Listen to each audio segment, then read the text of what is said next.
This is Where We Live. I'm Lucy Nalpathanchel. This time of year, doctors encourage people to get the flu shot. Yet the CDC says flu vaccination rates hover around just 47% in the U.S. Is that rate due to concerns over the efficacy of the vaccine or distrust of vaccinations altogether? Today, Where We Live, we're discussing those questions by looking back to the turn of the 20th century when polio affected tens of thousands of Americans. Just ahead, we'll learn how one vaccine led to the decline of the disease.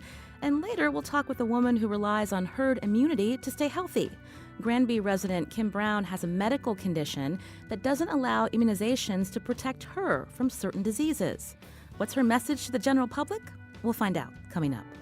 First, my next guest was awarded the 2006 Pulitzer Prize in History for his book that described polio and how it evoked terror in the United States. In the book, Polio, An American Story, Dr. David Oshinsky explains how the development of the polio vaccine helped nearly eradicate the disease. David Oshinsky is also director of medical humanities at NYU Langone Health and a professor of history at NYU. David, welcome to the show. Thank you. Pleasure to be here. For those of us who didn't live through the polio epidemic, tell us about the disease. Can you briefly describe what it did to people? Well, I am old enough to have lived in the years before there was a polio vaccine. So every summer, polio would come like the plague. The New York City newspapers where I lived would literally have box scores of the number of kids entering polio wards. And it would come around June, it would get higher in July, it would spike in August, and then start to go down after Labor Day. And during that time, tens of thousands of children would be paralyzed by this disease. I remember coming back to school every September, and you'd see kids in leg braces, children in wheelchairs, the occasional empty desk where the child had not made it through the summer but had died. The belief was that polio was transmitted through the water, so they would close all the swimming pools, the beaches around New York City. This was from the end of World War II until the 1950s when the vaccine came in. And we couldn't go out in crowds. We couldn't go to movie theaters. The belief was you basically stayed by yourself. Everything a kid wanted to do in that era, a kid could not do because of the fear of polio. I remember my mother used to give me a polio test on her own every week. You know, could I touch my toes? Could I put my chin to my chest? And if you had the slightest stomach ache or stiffness in your body, there was a real panic that you may be coming down with polio. And at that time, there was no cure. There was no prevention. Every child was at risk. It didn't matter if you were a hands-on parent, a hands-off parent. Your child was vulnerable. So it was an extremely frightening experience, and it just came like clockwork every summer.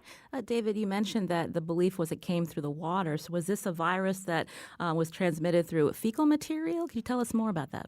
Yeah, polio is really transmitted by oral fecal contact. So it can be in the water, it can be in food, it can be two kids playing together and sharing an object or, shaking hands or wrestling. It's a viral disease. It basically goes through the mouth into the gut, and in almost 99% of the cases, you will, as a child or whoever has it, you will just excrete the virus out and you'll be fine. But in a small number of children, the virus travels through the bloodstream into the central nervous system, and that's where the problem is caused. What the virus does is to destroy nerve cells in the spinal cord, which cause muscle wasting and paralysis. How far back can we trace polio, and why did we see it reach epidemic proportions at the turn of the 20th century? That is really one of the most interesting questions. Polio has been around for thousands of years, but always in endemic form. In other words, just scattered cases. Something happened in the West, in Western Europe, in the United States, in Canada, early in the 20th century. And what you begin to see for the first time is polio in epidemic form. In other words, 100 kids are getting it, then 1,000, then 10,000. And the belief is that polio is actually a disease of cleanliness, that the more antiseptic our society became, the less likely kids, particularly infants who had maternal antibodies, were to be exposed to the disease at an early age. And therefore, what you begin to see is not only the number of cases rising, but the age of the person who is coming down with polio. You know, it used to be called infantile paralysis. It was it was 2-year-olds, 3-year-olds, 5-year-olds. Suddenly, it's teenagers, adults. And, of course, the most famous polio survivor of all was Franklin Roosevelt, President Roosevelt, who got it at the age of 39.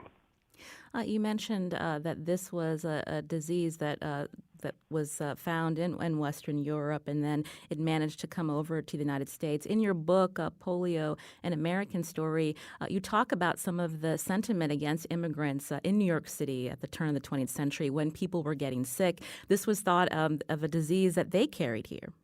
It is. Polio didn't really begin, it starts on its own in the United States at the very time it's occurring in Western Europe.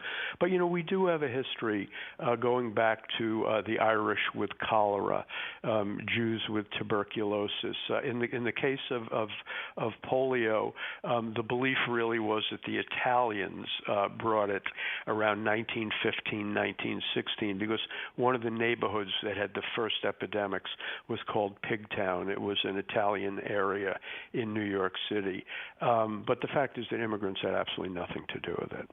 This is Where We Live. On the phone with me is Dr. David Oshinsky, again, author and historian. The book that he wrote, Polio, An American Story, was awarded the Pulitzer Prize in History in 2006. Now, do you remember the fear of contracting polio when you were growing up? You can join our conversation.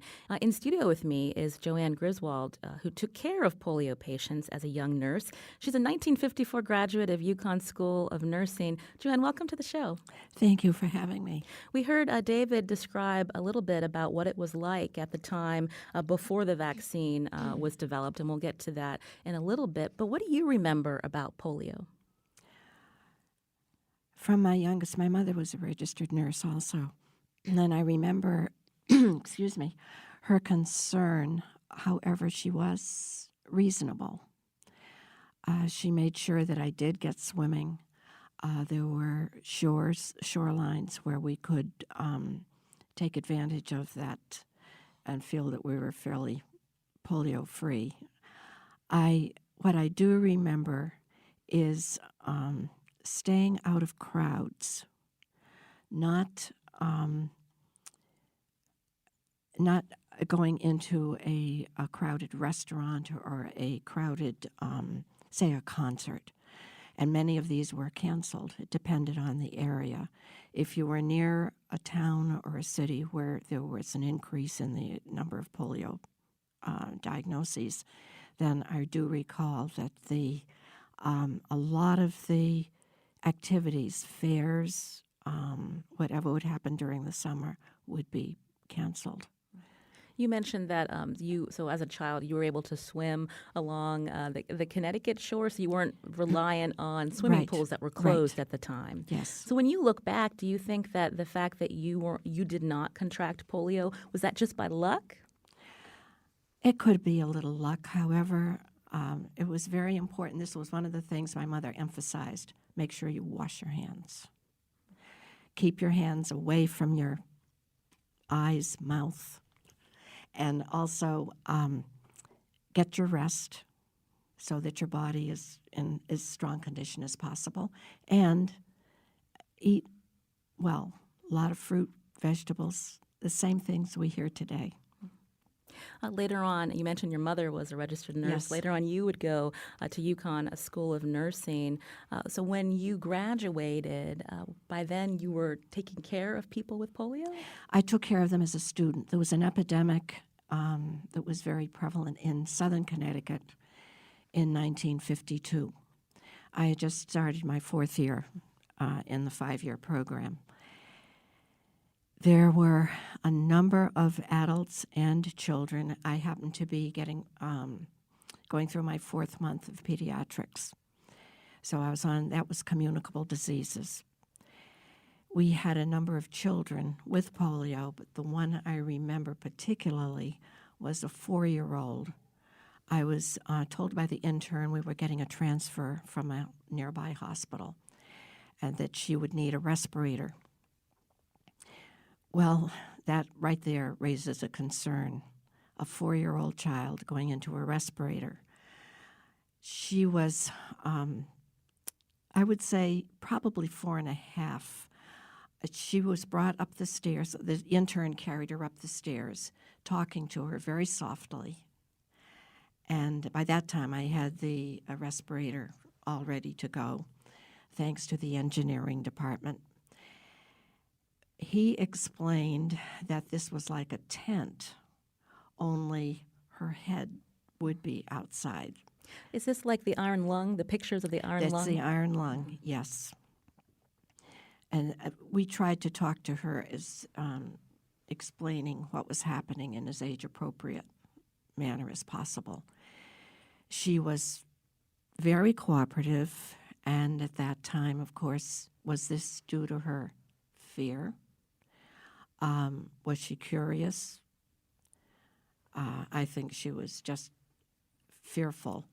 Her mother was expecting another baby. They had brought her in by ambulance. Her mother couldn't come in because she did have polio. And it was interesting, the emotional state. With a child, it is very important to maintain contact, physical contact. She welcomed us holding her hands, talking to her, reading to her. Joanne, could you describe the iron lung for us? Because many of us are familiar Yes. with that picture, but not everybody that got polio needed that particular treatment. So what was going on where the polio impacted their breathing, and what did the iron lung do? Okay. There were three different types of polio, and one was called the bulbar, or the bulbar spinal. When a person was affected with the bulbar polio, it could affect the senses such as taste, sight, vision. I mentioned that. In her case, it was affecting her respiratory system. And that was the most that was really feared, because if you can't breathe,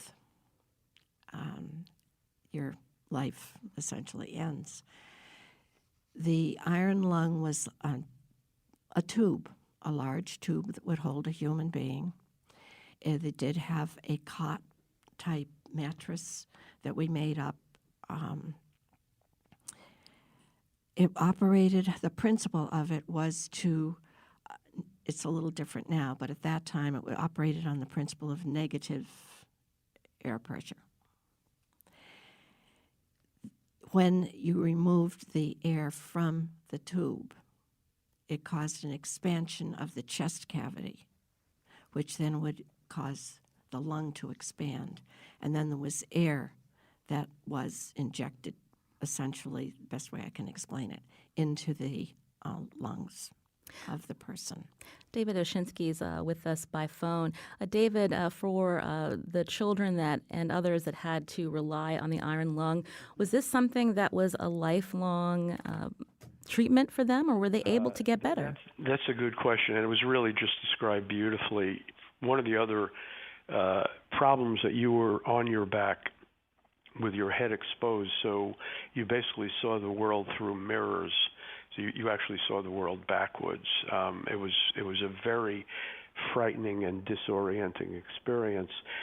Most people would be in the iron lung for a couple of weeks or even a couple of days, and then once their breathing stabilized, they could leave. There were people, I have a couple in my book. One man was in an iron lung for 25 years. One woman died relatively recently. She'd been in the iron lung for about 50 years during a power failure. So in other words, the iron lung really became your life-saving prison. The iron lung had been basically invented for gas workers who were overcome by gas, so it's supposed to be a very temporary measure. But as was just beautifully well described, if you had bulbar polio, it might be something that would be not, after 2 or 3 weeks, you were not any better, and you would have to stay in the iron lung either until you died, and this could be a process that took years. Most kids were in and out I would say within a matter of months, but there was a significant minority for whom the iron lung became a lifetime experience. In a precarious situation, if the electricity went out, Joanne, what would Yes. happen then? We had a pump, and we would have to manually operate the iron lung. And that did happen. This When people were in the iron lung, there was an attempt made to wean them from it. Some people, as Dr. Wyszynski has commented, would leave the iron lung and do well without it. There were others who could not breathe on their own most of the time. They would be weaned to a chest ventilator. It was like a convex plastic cone, half a cone, that would be placed over the chest, and it would be operated essentially the same as the premise was the same as the iron lung. They did well with that. I had one patient who finally went home. Her husband had architecturally changed the house so that it would be appropriate for her with her children, the 3 kids. She was graduated from the iron lung in the hospital, but only during the day. I understand, because I read an article about her a number of years later in the newspaper, that she eventually was out of the iron lung during the day, but every night had to go back into it. But the ventilator allowed her to be up in the wheelchair, out in the garden with her children, and so forth. This is Where We Live. Today we're talking about polio, and later on we're going to hear more about the development of the vaccine that helped eradicate this disease from the United States. Joanne, when you were treating these patients, again, this was a contagious disease. What were the fears that medical professionals had about getting it, and what did you do to protect yourself? We were cautioned, of course, by instructors before we ever went to work on a unit. We were given a very thorough orientation. The most important thing is, again, hand washing. Now, when I was a student, Yale felt that the organism was ingested. So we did not wear masks nor gowns, disposable gowns. A few years later, when I worked at Mass General, they were still gowning up. There was an epidemic in '55 in northern New England, and I took care of patients at that time at that hospital. We had masks. The gowns were over an OR scrub gown. It was a totally different scene. But there were still concerns about the possibility you could inhale the organism. As far as protecting ourselves, I never felt when I was working that I was exposed to it any more than I would be walking out on the sidewalk or going into an office building, for example. In fact, that was the only time I had a concern. I had to go into a large building in the center of Boston. I was in an elevator with about 30 people. Did you not breathe? I felt like, I asked myself, should I hold my breath? But I just felt you do what you can. You wash your hands. We wore rubber gloves in certain instances. Rubber gloves were not used as much then as they are now.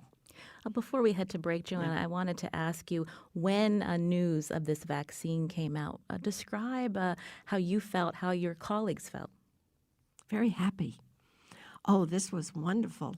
In fact, I mentioned to Carmen that I had never seen such a happy group of medical students facing their final exams, because they gave us the vaccine at the hospital. And it was like a party. We were thrilled, of course, for children. There were way too many children whose lives were affected, families who were affected. Joanne Griswold, again, is a 1954 graduate of UConn School of Nursing. She helped treat patients with polio early on in her career and was registered nurse for 64 years, Yes. who now lives in Massachusetts. Joanne, thank you so much for joining us here on Where We Live. Well, thank you again for inviting me.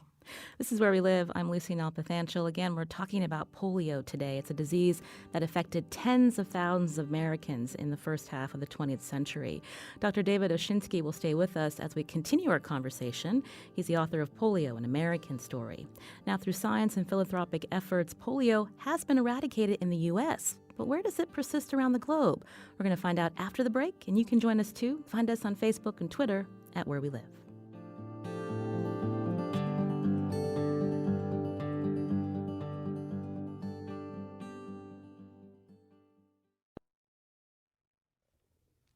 This is Where We Live. I'm Lucy Nalpathanchil. Today we've been talking about polio. The epidemic peaked in 1952 in the U.S. when there were nearly 60,000 cases. 3,000 people died. But the development of a vaccine helped eradicate polio from the U.S. Dr. Jonas Salk from the University of Pittsburgh developed the polio vaccine more than 60 years ago. To tell us more, my guest today on the phone is Dr. David Oshinsky, author of Polio, An American Story, which won the Pulitzer Prize in History in 2006. David, can you tell us more about Jonas Salk and how his work led to these trials starting in 1954? Sure. Jonas Salk was heavily subsidized by the March of Dimes. You have to realize this was an era in which there was no federal money going into medical research. There was no big pharma doing medical trials, so everything had to be done privately. And you had this remarkable organization begun by Franklin Roosevelt in which the entire country sort of took on polio as the national disease to be conquered, everyone just giving a dime or sort of recruiting other people to give coins. And they raised really tens of millions of dollars, and they used a lot of this money to look for a vaccine. They realized it was going to be hard to cure the disease, and indeed the disease has not been cured, but they could prevent the disease. And what they did was to begin looking for scientists who would basically follow a playbook and bring about a vaccine. And there were two. There was Jonas Salk, who had a killed virus vaccine at the University of Pittsburgh, and Albert Sabin, who was working on a live virus vaccine at the University of Cincinnati. Salk came out first, and what Salk did, those were different days.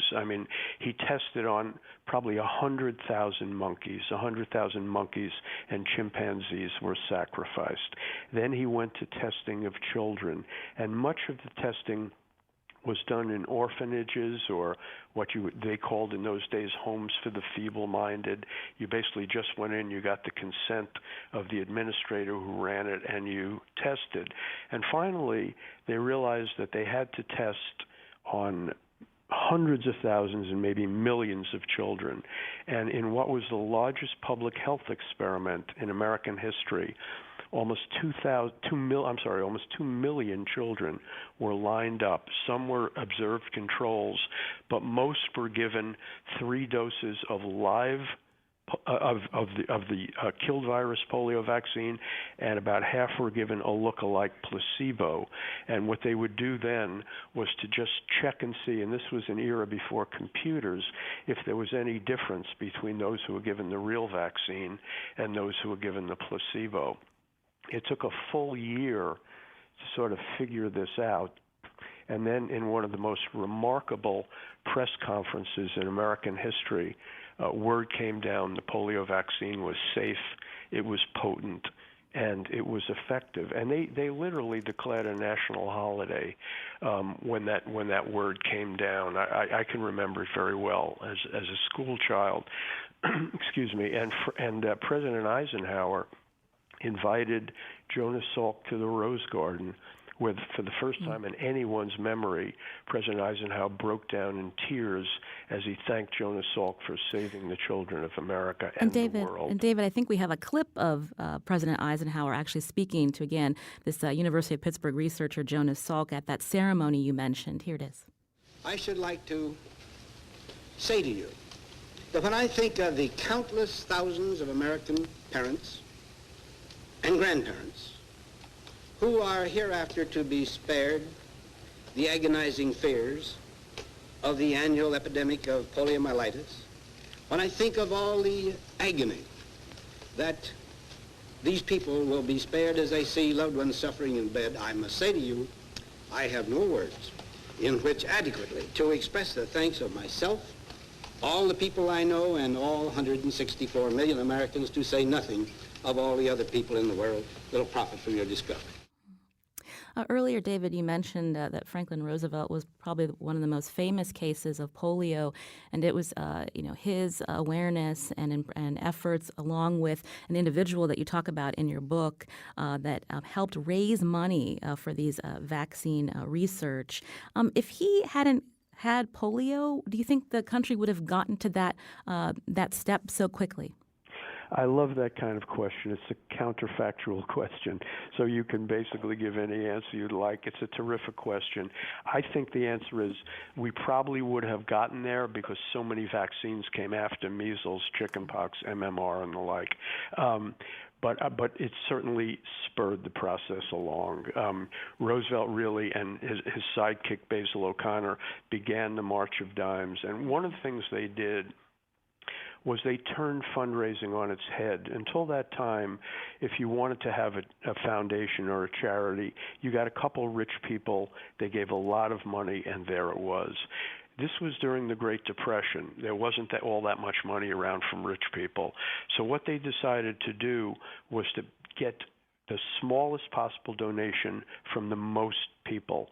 And in doing so, not only did they involve millions upon millions of people, but they got volunteers like my mom, like my mother, who went around basically soliciting money for the March of Dimes. I remember going with her, carrying a mason jar that would just be filled up with dimes, and we'd come to a big center and pour it on a table. And with that March of Dimes money, the March of Dimes revolutionized philanthropy. If you look at Susan Komen or any of the charities and foundations today, that playbook comes right out of the March of Dimes. The use of poster children, celebrities, the way money is raised. And they also, the March of Dimes dramatically changed medical research in the United States.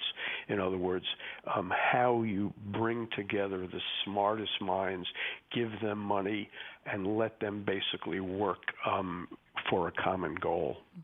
This is where we live. Today we're learning more about polio. Again, it affected tens of thousands of Americans. Children were paralyzed. There were deaths. And on the phone with us is my guest, Dr. David Oshinsky, author of Polio, An American Story. Armanda is calling from Waterbury. Armanda, go ahead. Hi. In 1955, I contracted polio. I was 7. And I was from New Haven, and luckily New Haven Hospital had the serum that they were experimenting with, and my mother and stepfather had to give permission for them to use it on me because I had this horrible headache, and I couldn't pick my head up off the couch.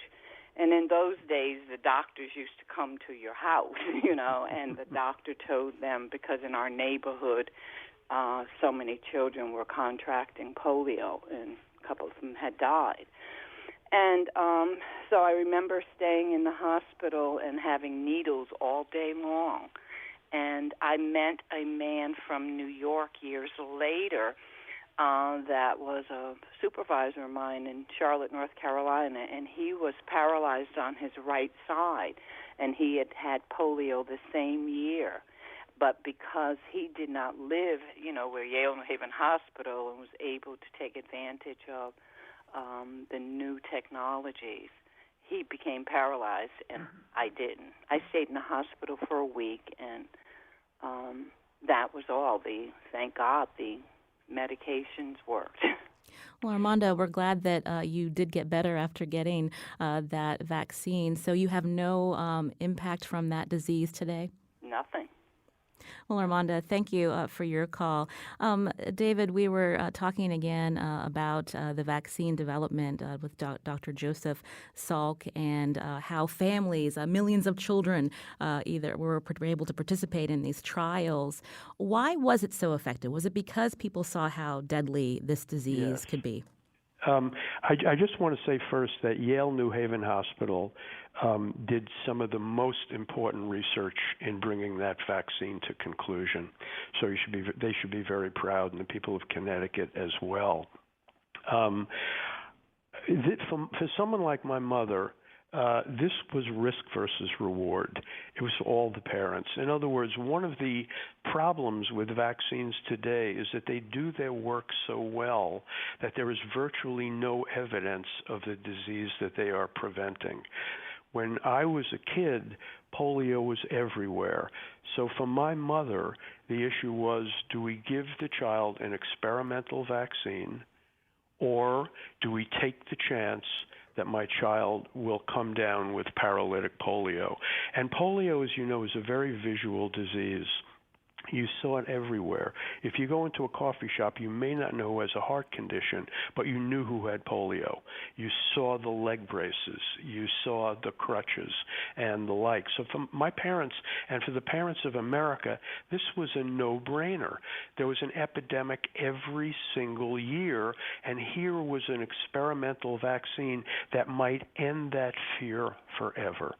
And that is, parents were literally pushing their kids into line to be part of that gigantic study or to get the vaccine as soon as it was proved successful.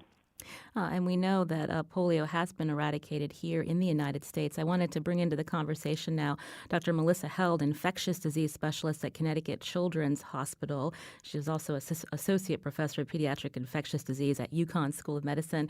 Dr. Held, welcome to the show. Thank you for having me. We heard David talk about how because polio, the effects of it were so apparent to people that they were rushing to get this vaccine. And now we live in a time where we don't see the impact of deadly diseases. How close is it that polio could be eradicated worldwide? Do we know? We're very close, but we've remained very close for many years. So we have not had a case of polio in the United States since 1979. However, we have had sporadic cases of travelers from other countries coming to the U.S. with polio. I believe the last case was in 1993. So it is still out there. I believe in 2017 there were 22 cases that were at least recorded worldwide. There's certainly many countries where they don't have a great way of recording or documenting these types of diseases. So I don't know that that's an accurate number. It's probably higher. But at least in the U.S., we have not seen it. And so it's hard for parents, I think, to see how an impact of a vaccine today has on our children because they don't see the disease anymore. When babies are very young, I think at 2 months, they start getting these vaccinations. So remind us what type of vaccination these infants are receiving and how often do they get it? Sure. So there are a lot of vaccines we have today. The typical vaccine schedule starts at around 2 months of age, and there are several vaccines that they can get. Most of the vaccines we give under a year of age are called inactivated or killed vaccines. So the piece of bacteria or virus is actually killed or completely inactivated. So it has no chance of reverting to what we call a wild type and causing actual disease. So 2 months, 4 months, 6 months, and then in the 9 to 12-month range, there are several vaccines that are given. We have we call DTaP, which is diphtheria, tetanus, and pertussis. We have a rotavirus vaccine now, which helps prevent gastroenteritis in children. The polio vaccine, and we also have something called Prevnar. It's Prevnar 13, which is against pneumococcal diseases. David, I wanted to go back to you. We heard Dr. Held mention that there haven't been any recent cases of this particular polio for some time, but where does it still persist in the world? As best we know, there are just a couple of countries where wild polio virus is still circulating, Pakistan, Afghanistan, and Nigeria. They're often in the tribal areas. They're often in areas where, in particular in Pakistan, Afghanistan, the Taliban is very, very powerful. The Taliban opposes vaccination in most cases, seeing it sort of as a Western plot. And as you and your audience may know, dozens and dozens of female vaccinators in Pakistan have been killed by the Taliban. So it's very dangerous to go out there. The number is probably 22 is used as the number of cases of polio today in those three countries. The number certainly is higher. The problem is getting it down to zero, and that is going to be a very, very tough sell. We've gotten the numbers down from hundreds of thousands in the 80s down to under 100 today. The reason you want to get the number down to zero is you want to stop the transmission of wild polio virus. And as long as that wild polio virus is circulating, we must keep inoculating and vaccinating our children, because polio is only a plane ride away. In other words, if we go below herd immunity, a number in the United States where not enough people are being vaccinated against polio and wild polio virus comes here, we can have an epidemic. Dr. Held, quickly describe herd immunity. Sure. So that's a great segue. So herd immunity is something that is talked about a lot when we talk about vaccines. It's basically the ability of a population to protect those who are not vaccinated against infectious diseases. And it's different for every disease. So typically you need somewhere in the 80s to 90% of a population to be vaccinated against a disease in order to protect others who are not. And really what herd immunity is meant for is to protect those who can't be vaccinated. So they're either too young, so our newborns, and those with medical conditions. So they're getting chemotherapy for cancer or they have an immune problem. Those are the patients who we really want to protect. And coming up, we're going to hear from a Granby, Connecticut resident who does rely on herd immunity because of a medical condition. But I wanted to fit a quick call in. Edward is calling from Stores. Edward, I don't think Edward is there anymore. I guess I'll just end with David again, David Oshinsky, author of Polio, An American Story.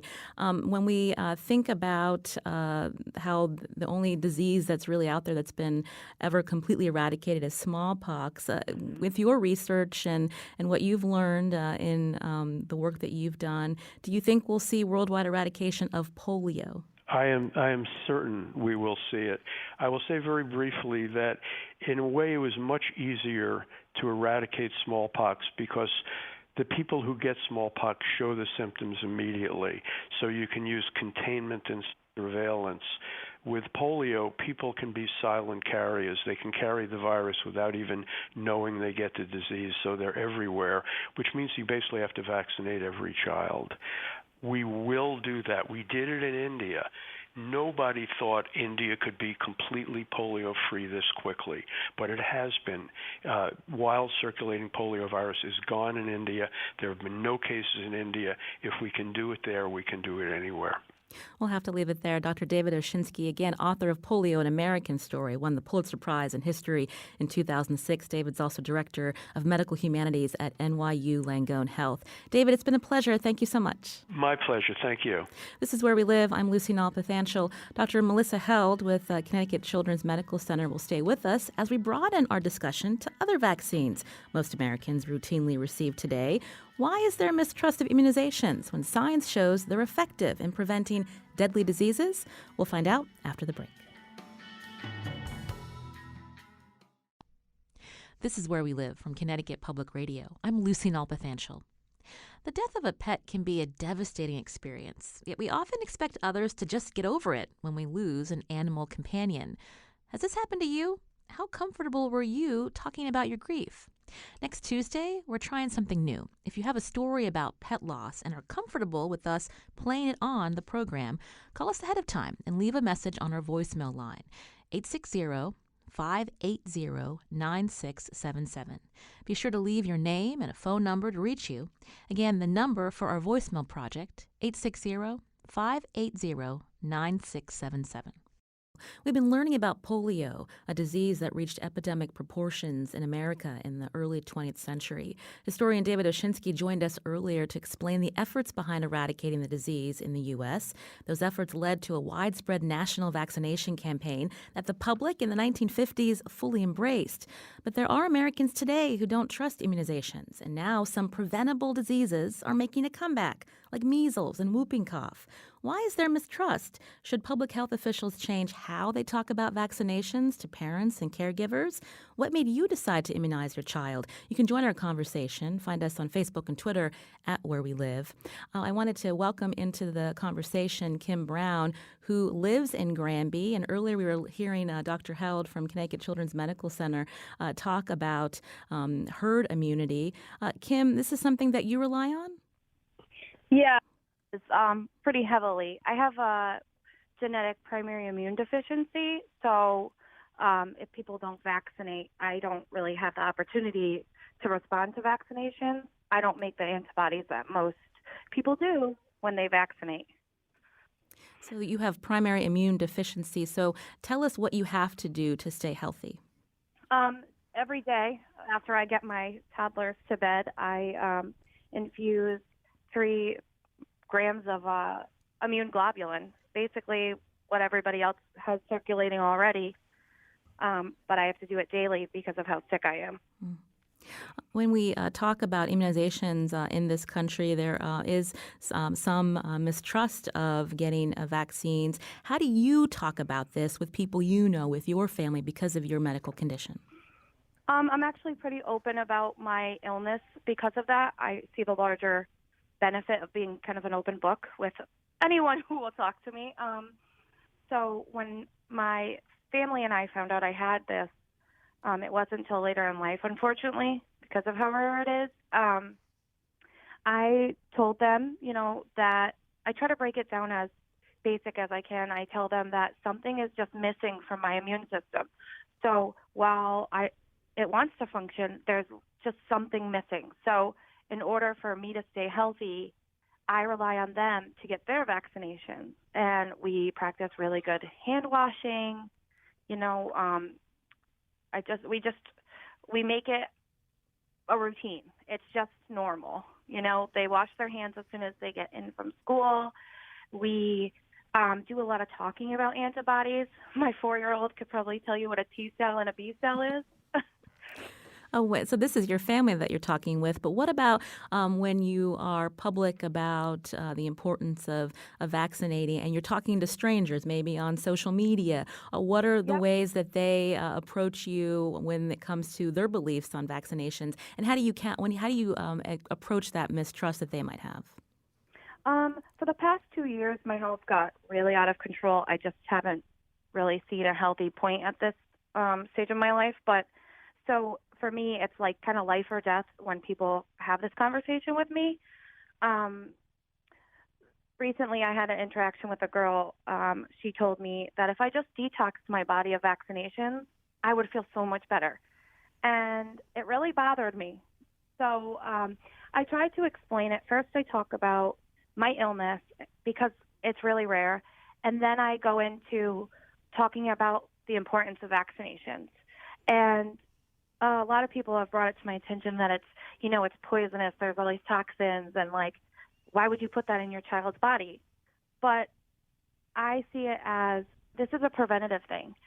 There was a sign at a doctor's one day that said, if you could give your child a vaccination for cancer, would you? And I thought, heck yeah. Why would you want your child to suffer if you can stop that from happening?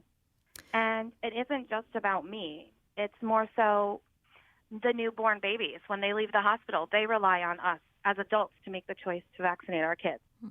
It's about elderly people on chemo, like Grandma and Poppy. You want to vaccinate so that you can have these long years with them. So I just try to, show them the larger picture. And I try not to rant, but sometimes it really gets to me because, I enjoy my life. I like my kids. I like being here with them, and I can't remain healthy, and I can't give them the life that I want to if others are not vaccinating. I wanted to turn back to our in-studio guest, Dr. Melissa Held, who's actually an infectious disease specialist at Connecticut Children's Medical Center. When Kim was talking, you were nodding your head. I'm curious. I had posed the question at the start of the segment about how should medical professionals be talking about vaccinations with parents, because there is some skepticism, and I'm curious what you're hearing as a doctor and how you approach it. It's a very difficult conversation. Many families come in, and these are educated families. These are often very highly educated families who've done a lot of research on their own on the internet, and have come to certain conclusions about vaccines. This is not a 5-minute conversation, and really the primary care pediatricians and family doctors who are in our community are really our frontline providers in having these conversations. When I'm in the hospital, which is primarily where I am based, and we have families who are not vaccinated, a lot of times they'll say, can you come talk to this family? And usually I really just listen. I start just by listening to what their concerns are. Sometimes they're easy misconceptions that I can discuss with them. Many times it's that they're looking at fairly unreliable sources on the internet. And so I try to provide them with some information with that. But again, this is a conversation that has to happen over time, usually with their primary provider, and it is very difficult. I think many people say, "Why would you put something foreign in your child like that?" And what I usually will say to that is the kinds of things we are exposed to on a daily basis are so far more than the tiny, tiny bits that are in these vaccines. And again, we know that these work. There are years and years of scientific studies to back up that these vaccines work. They work very effectively, but really having these conversations over time and really trying to get at what their fears are, and having an ongoing conversation. We touched on this earlier, but are vaccines in a way a victim of their own success because science has brought us to this point that people are not getting these deadly diseases, but they may be skeptical that they need to get this shot because they don't see it in front of them. When we talk about herd immunity, is that a conversation that doctors need to be explaining more to people in their office? I think so, and I think Dr. Hachinsky had a great point that it's not in front of us anymore. Polio was a very visual disease. Measles is a very visual disease, and we are seeing more outbreaks of measles within pockets of populations in this country, typically in populations that are highly unvaccinated. So I think talking about herd immunity is very, very important, and having your guest now from Granby, I think that's a great way to have people understand how it affects people in our communities, our neighbors, our children's friends, because we don't see a lot of these diseases anymore, but they are out there. And again, as Dr. Hachinsky said, it's just a plane ride away. These things can happen very, very quickly, and all it takes is someone coming from another country who is already infected. There's lots of diseases out there and illnesses. The flu shot, I mentioned at the top of the show, only 47% vaccination rate for the flu. That must be concerning to you. It is. It is. I have a lot of conversations with friends on social media who don't want to vaccinate because they don't think it works, that it's not effective. Someone said, well, I got the flu anyway last year and I got the flu shot. So, every year we get a flu shot because the virus changes every year. And the organizations that create the flu vaccine on a yearly basis have to basically anticipate and really look at the virus that's circulating around the globe to anticipate what might be circulating that next season. And so it's a challenge. And I know last year's vaccine was not particularly effective for adults, but actually at the end of the season we were able to look back and say it was pretty good for kids. So the message is get the flu shot, and if you were to get the flu, it's going to be less likely that it will be something that ends up in the hospital. Absolutely. And, even if you get the flu after getting the flu vaccine, you don't get the flu from the flu vaccine, but if you contract influenza, the hope is that if you've been vaccinated, you will prevent moderate to severe disease. I want to thank Dr. Melissa Held, again, infectious disease specialist at CCMC. Thank you so much for your time. Thank you so much for having me. Also, Kim Brown, who lives in Granby. Thank you for joining us today, Kim. Absolutely. Thanks for giving me the platform. This is Where We Live. I'm Lucy Nalpathanchel. Today's show produced by Carmen Baskoff. Learn more about the show, WNPR.org/wherewelive.